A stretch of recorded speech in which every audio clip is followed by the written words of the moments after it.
Hi, good morning.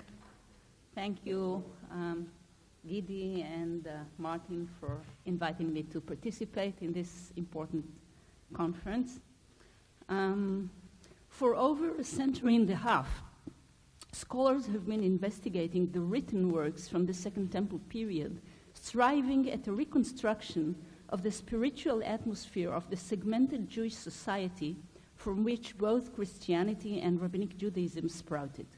In this lecture, I would like to suggest that besides the written documents left from this period, there are additional resources at our disposal whose existence is as yet unrecognized in scholarship.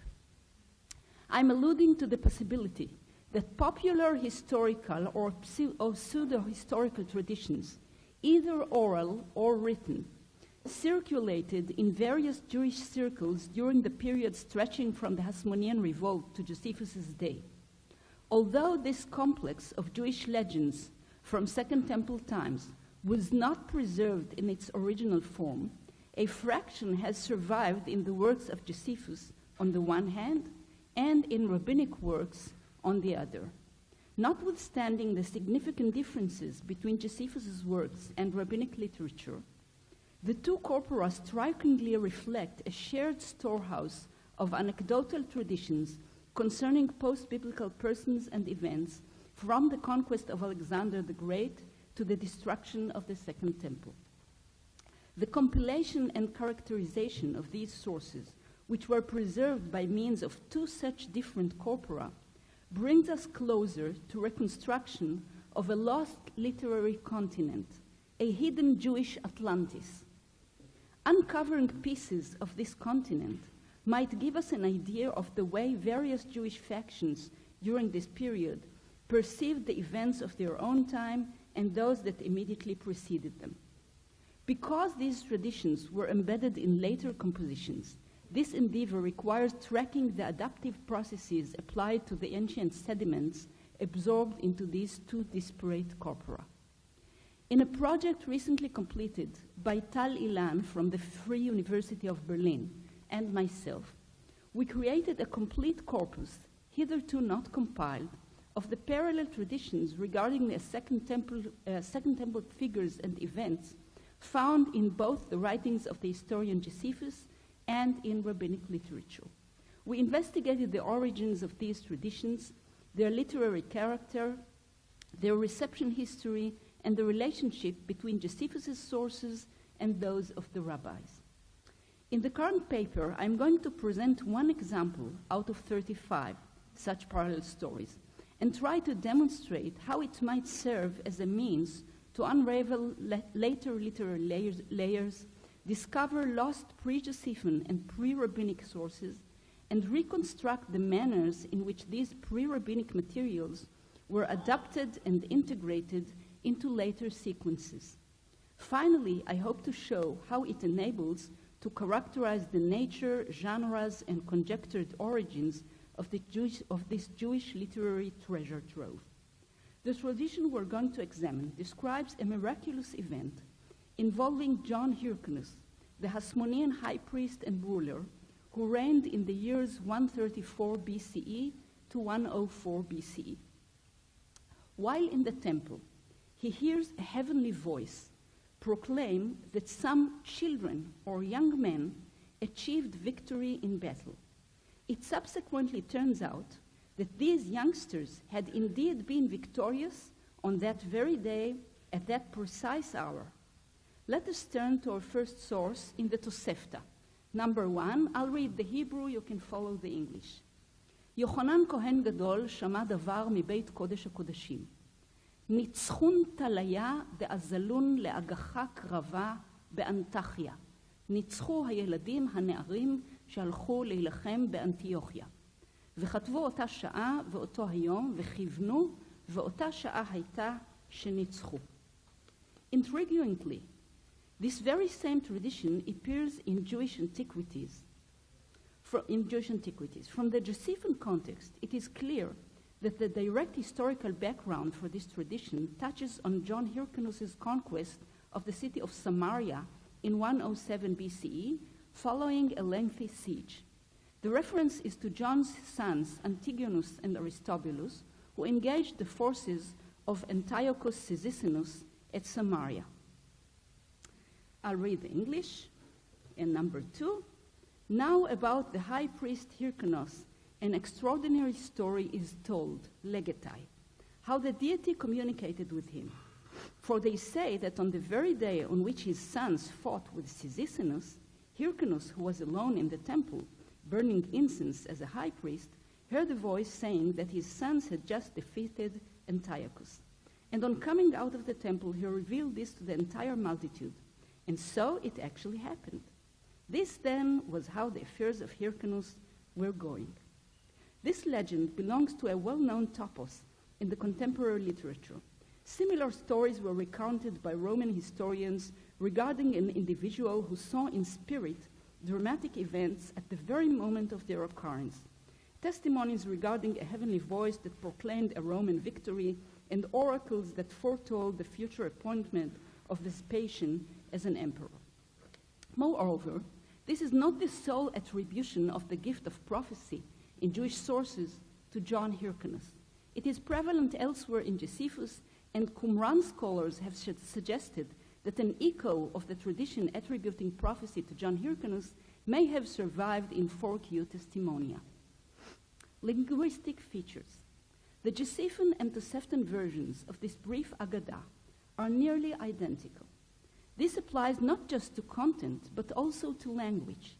Even though composed and preserved in different languages, the two versions display discernible linguistic affinities. First, the two traditions share the exact message of the heavenly voice in its entirety. Nitzchunta layad azalun leagacha krava be'antachya, hoi paides autu nenikekasin artios ton Antiochon. His sons has just defeated Antiochus. A striking linguistic affinity is the Aramaic word used by the heavenly voice in the Tosefta, talaya, young men or children. This word was preserved by the rabbis even though they no longer understood its context, for rabbinic tradition no longer recalls that the message concerned John's two sons. Interestingly enough, traces of this word were preserved in the Josephan version of this story and in antiquities too. Paides O2, his children, rather than the expected ordinary use of Hyoy, sons. The irregularity of the use of this same word in the two contexts attests to the existence of an earlier source which predated both of them. A second linguistic parallel inheres in Josephus' use of the name Antiochus. Even though Josephus opens his narrative by noting that the event took place on the day that the sons faced Cyzicenus, in reporting the message of the heavenly voice heard by Hyrcanus, he refers to Antiochus. This evidently reflects the wording in the version of the early Hebrew Aramaic source that was available to him, because in the extant Hebrew sources, the voice mentions Be'antachya, the Seleucid city of Antioch in Syria, present-day southern Turkey. The mention of Antioch by the rabbinic source is certainly an early corruption of the name Antiochus, as the Hasmoneans never fought at Antioch. In this instance as well, this corruption shows that although the rabbis were not cognizant of the underlying historical or geographical circumstances, the version they possessed has preserved a frozen echo of the ancient wording. Another such similarity between Josephus and the Tosefta is the title High Priest, Archiereus, which Josephus attaches to Hyrcanus, which is a clear exception in Josephus' narrative. Throughout his entire lengthy account of John Hyrcanus' life, Josephus always relates to him as Hyrcanus. Only within the current tradition does he designate him also high priest, as in rabbinic literature, which always relates to him as Yochanan Kohen Gadol. This is an indication that Josephus has integrated here a Jewish Hebrew source, a source which was also at the disposal of a later rabbinic editor. A contextual consideration.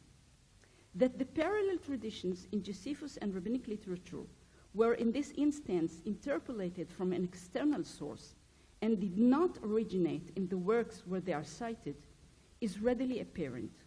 In antiquities, the tradition is contextually incongruent in nature, date, and place. In nature, it is a closed legend on a miraculous event as opposed to a linear, factual, historical description.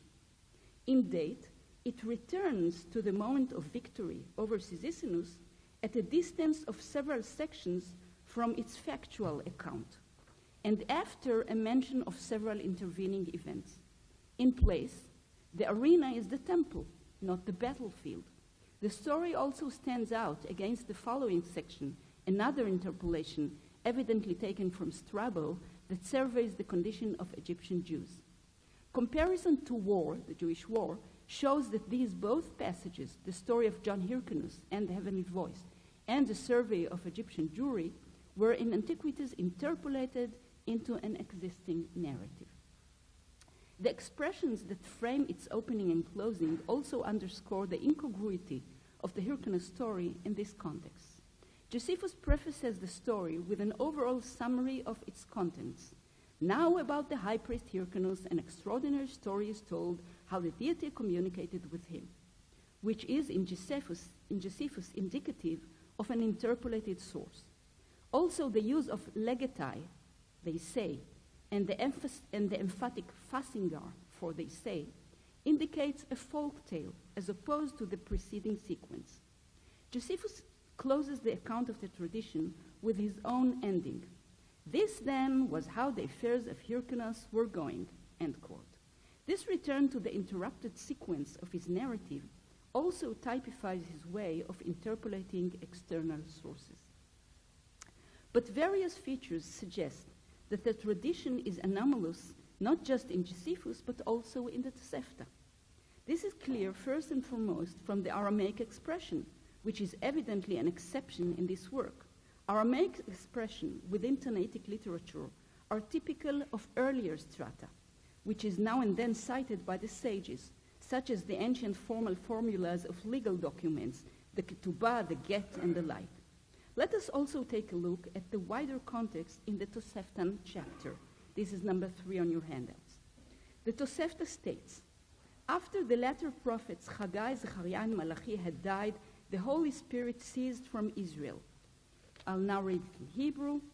משמתו נביאים, number 3, משמתו נביאים האחרונים, חגי, זכריה ומלאכי, פסקה רוח הקודש מישראל, ואף על פי כן היו משמיעים להן על בת קול. מעשה שנתכנסו חכמים לעליית בית גוריה ביריחו, ויצתה בת קול ואמרה להן, יש כאן אדם ביניכם שראוי לרוח הקודש, אלא שאין דורו זכאי לכך. נתנו עיניהם בהלל הזקן.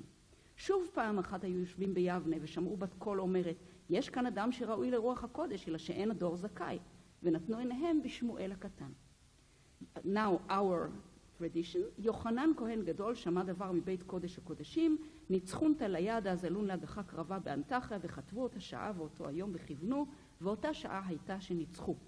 Another tradition, שמעון הצדיק שמע דבר מבית קודש הקודשים, בתילת עבידתה דאמר שנאה לאייתאה להיכלה, בטלה העבודה שאמר השונא להביא להיכל. ונהרג גס קלגס, ובטלו גזרותיו, ובלשון ארמי שמע. Taken together, these features clearly indicate a different earlier origin for these latter two stories. Sorry, I skipped something.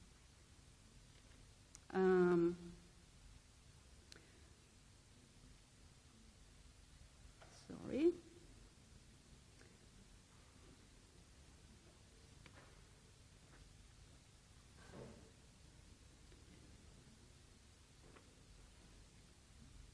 Okay.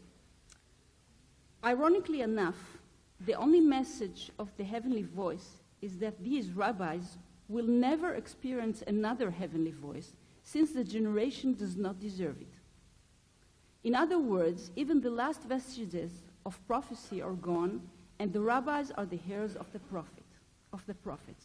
The third tradition is the one concerning John Hyrcanus, our topic here. The fourth story concerns Shimon the Just, who heard a word from the house of the Holy of Holies, and now it is the worship which the enemy intended to introduce into the temple. Then was Gaius Caligula slain, and his decrees were annulled. Now it was in Aramaic that he heard. This treats a different historical incident, the annulling of Caligula's decree mandating the bringing of an idol into the temple in the middle of the 1st century CE. For our purposes, we must note that these 4 stories are not cut from the same cloth. The first 2, who use the term bat kol, deal with the rabbis and are situated in the places where they gather. The heavenly voice in them speaks Hebrew. In contrast, in the 2 latter stories, the term bat kol is missing. What is heard is a word, davar, an ancient term that predates bat kol. Functionally, this davar is closer to biblical prophecy. It concerns dramatic national events, a victory in war or the annulment of a royal edict, and not the praise of a rabbi. The people who hear the word are high priests, not rabbis. It is delivered not where the rabbis gather, but in the temple. Finally, the message of the word is delivered in unidentifiably Second Temple Middle Aramaic, as noted by an anonymous redactor at the conclusion of the story of Shimon the Just. Now it was in Aramaic that he heard. Taken together, these features clearly indicate a different earlier origin for these latter 2 stories. These are probably priestly traditions from the Second Temple period, which attribute the last vestiges of prophetic abilities to the priests. The existence of one of these 2 traditions within Jewish antiquities is indeed clear evidence of its pre-rabbinic date. On the other hand, the first 2 stories concerning the bat kol at Jericho and Yavne present a secondary rabbinic stage of development in which such events were transferred to the rabbinic arena. However, it appears that the ancient stories regarding John and Shimon are in and on themselves a composition of distinct materials that require further distillation. The language of the stories is Hebrew, but the word heard by the protagonists is in Aramaic.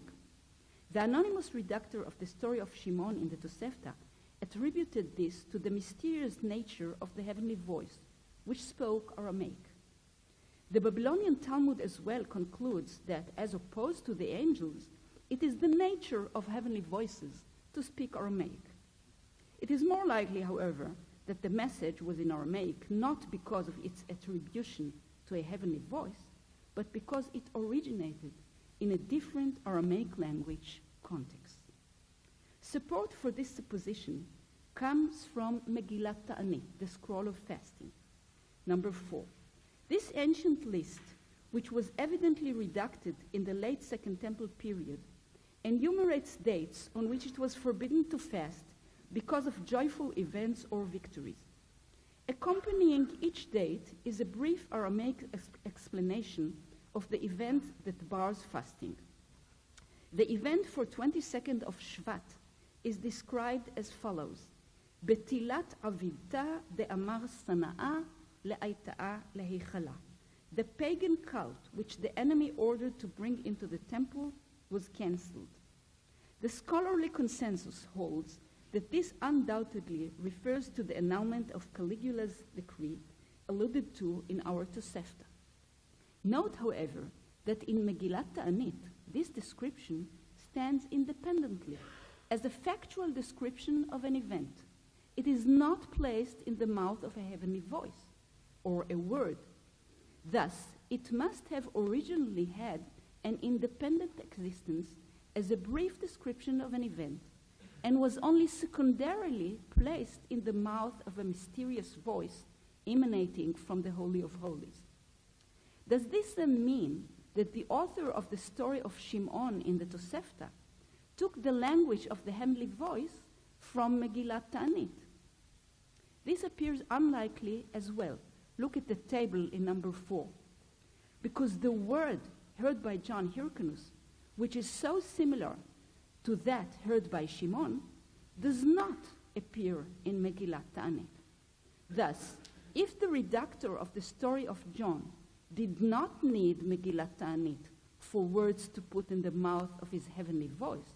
It is unlikely that he imported his Aramaic wording for the twin story of Shimon from this text.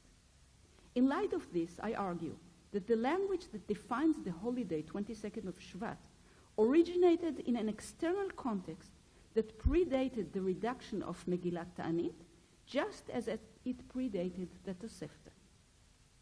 Examination of the concise wording of the two words heard by the priests in the Tosefta shows impressive similarity between it and the majority of the events in the scroll of fasting.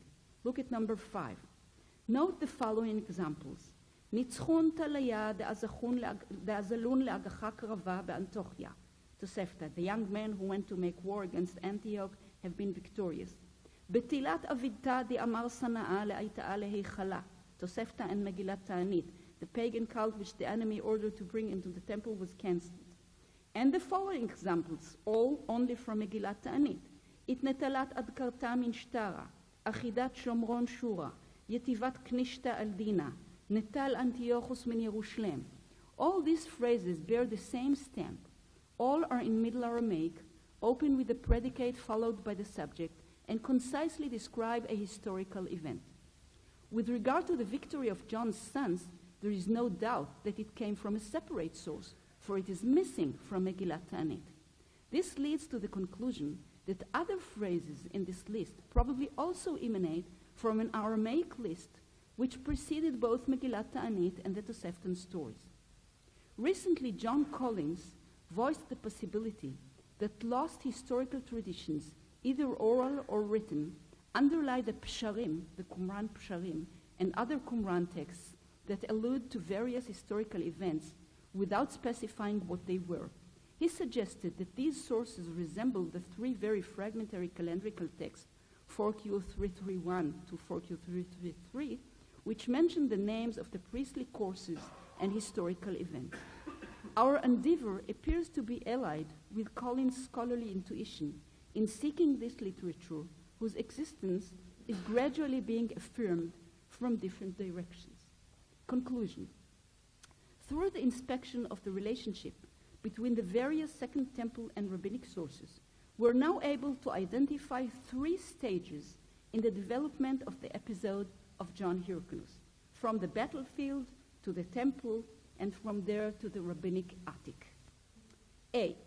The Aramaic message of the heavenly voice, a laconic description of a Hasmonean military victory, is in fact a rare vestige of a lost Aramaic document that enumerated a series of political events of a type familiar to us from Megillat Ta'anit and from a similar story in the Tosefta. B. Incorporated into a priestly temple Agadah that was related in Hebrew, the antiquity of this Aramaic sentence was used as a literary device to indicate the content of the heavenly communication. This secondary story reached Josephus and was inserted into antiquities in Greek translation. In spite of the difference of language, the Aramaic message, marking the peak of the story, was astonishingly well preserved within the Greek framework in its original form and wording. C. Eventually, this tradition underwent a third stage of adaptation in the Tanaitic period, interwoven into a rabbinic sequence whose arena was the study hall rather than the temple, and whose protagonists were rabbis rather than priests. It was turned into yet another example of the semi-prophetic power of early rabbis. As for us scholars, these conclusions might serve as a key to the reconstruction of the various genres of a lost treasure of Jewish Second Temple literature concealed beneath Josephine and rabbinic works. Thank you.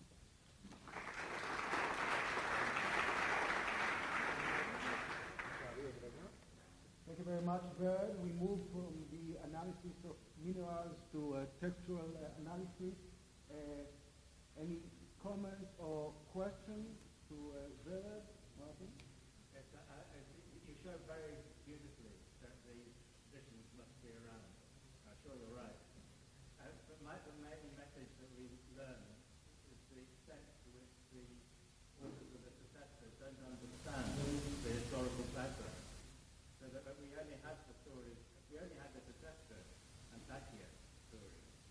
we'd say it makes no historical sense. Right. So we would then have no clue that there is a real proper tradition going back as we have it in Josephus. Yeah, we're lucky to have Josephus. Indeed. So what do we do when we only have the tradition in the rabbinic text? Well, I think this is a very important comment because this should make us more humble and cautious when we encounter rabbinic traditions which we don't know much about. So it might be even in the Babylonian Talmud and in later sources. So some of them might be mere inventions and later fakes, etc. But we should be cautious, and in certain cases, very ancient materials and authentic materials might be preserved in later rabbinic sources. As Yuval has shown before me, some things are not fake. Yes, please. Over there.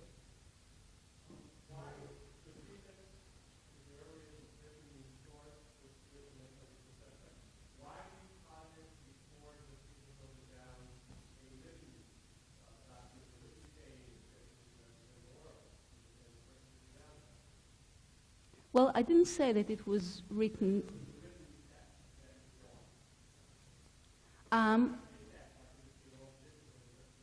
It could be an oral tradition. I suppose that maybe the old Aramaic chronic might have been written. I agree that the Temple Agadah was probably oral. Is that what you were asking?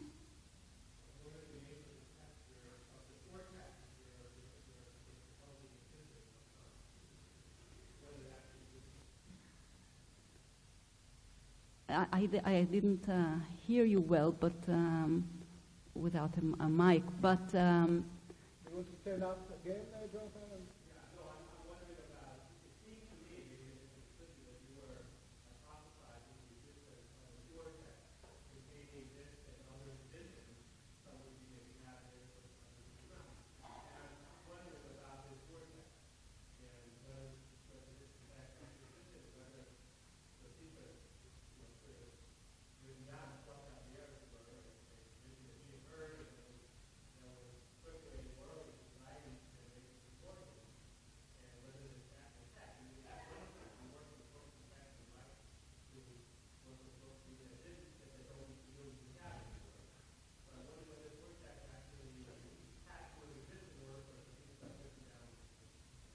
Well, I guess that this oral text was indeed a pool of Jewish oral traditions circulating during the sometimes centuries or decades preceding Josephus. And I guess most of them were not written down, and that there existed, as is typical of oral traditions, that there have been different variations of these oral traditions. Sometimes one branch arrived into rabbinic literature, and a different branch arrived, a different variation arrived at Josephus's hand and was embedded in his narrative. I wanted to ask about how you would reconstruct the original event of John Hyrcanus in the temple. Because when you get a high priest with incense, hearing something from the Holy of Holies, it sounds very much like Yom Kippur. But Yom Kippur is not a good day to go on battle. So I'm wondering, how would you sort this out? This is an interesting question. It sounds like Yom Kippur because he's alone in the temple and the mention of the incense. On the other hand, there is a very good reason to believe that this is not Yom Kippur, not only because we're not fond of wars in Yom Kippur, it's not always our choice, but also because there is another festival in the Scroll of Fasting dedicated to this very victory in Samaria, and the date is Mar Cheshvan. So it can't be Yom Kippur. I would suggest that the priest was not inside the Holy of Holies. He was ministering in the temple, in the central part of the temple, and he heard the voice coming out of the Holy of Holies. Okay, so thank you so much, Vered.